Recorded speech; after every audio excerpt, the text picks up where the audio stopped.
noches. Buenas noches. Estoy muy contento. Good evening.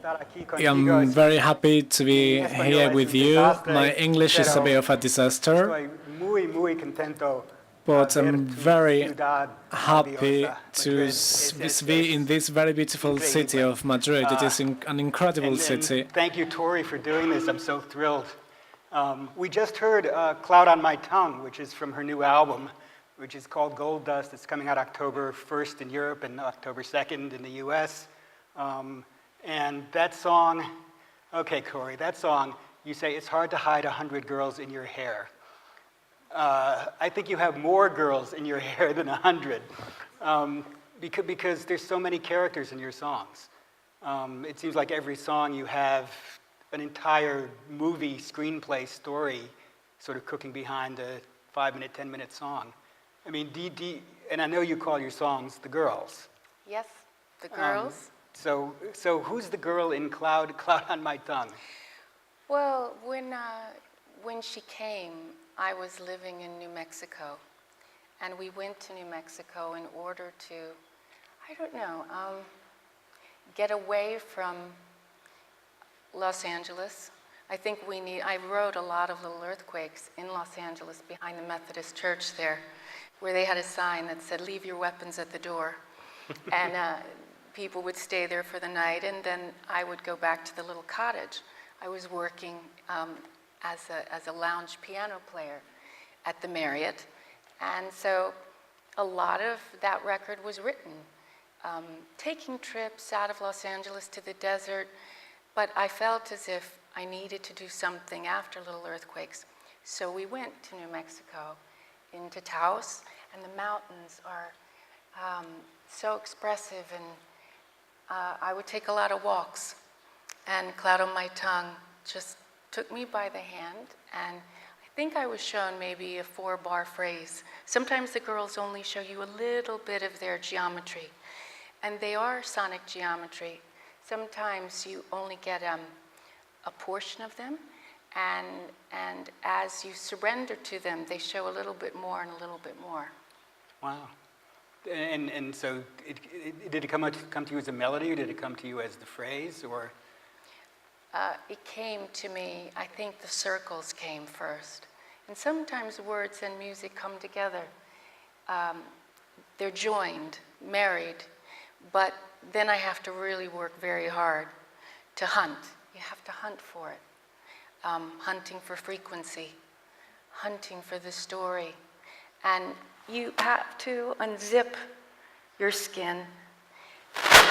And I would say to you, probably, it can be a pretty lonely process, writing, because you have to allow yourself to listen back and edit and say, no, I don't have the second verse. I don't have it.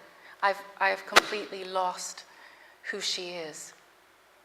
And so the ones that survive the process, you know they're good because you've been interrogating them constantly. Well, that's right.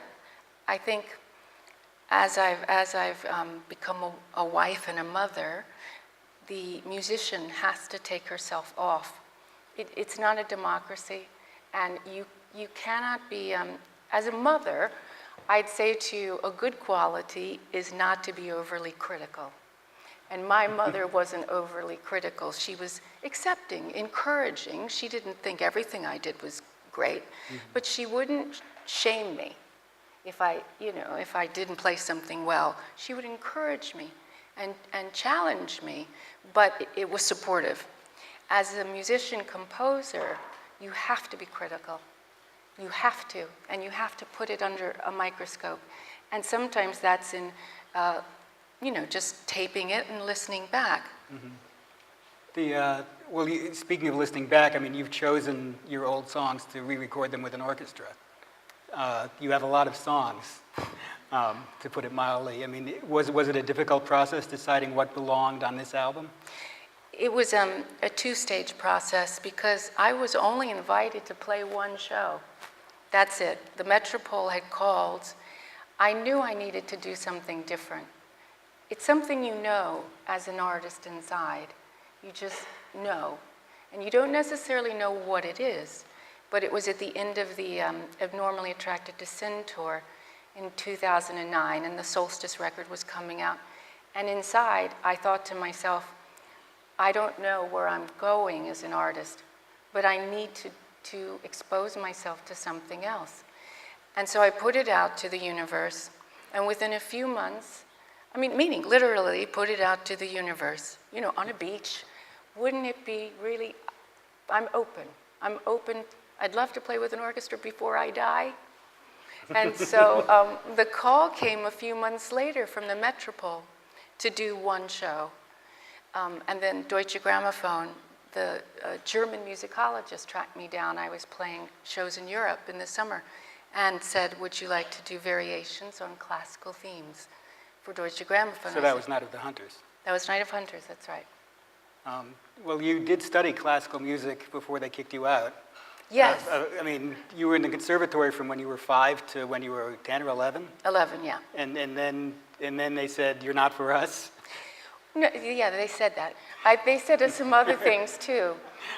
But you know, John, the thing that really got me when I was at the conservatory is I would ask about women composers. And they would say to me, now this is in the late 60s, early 70s, and they would say, well, women composers in classical music haven't done very well. And I said, yeah, and why is that? Why haven't women been able to get the commissions or have the patrons?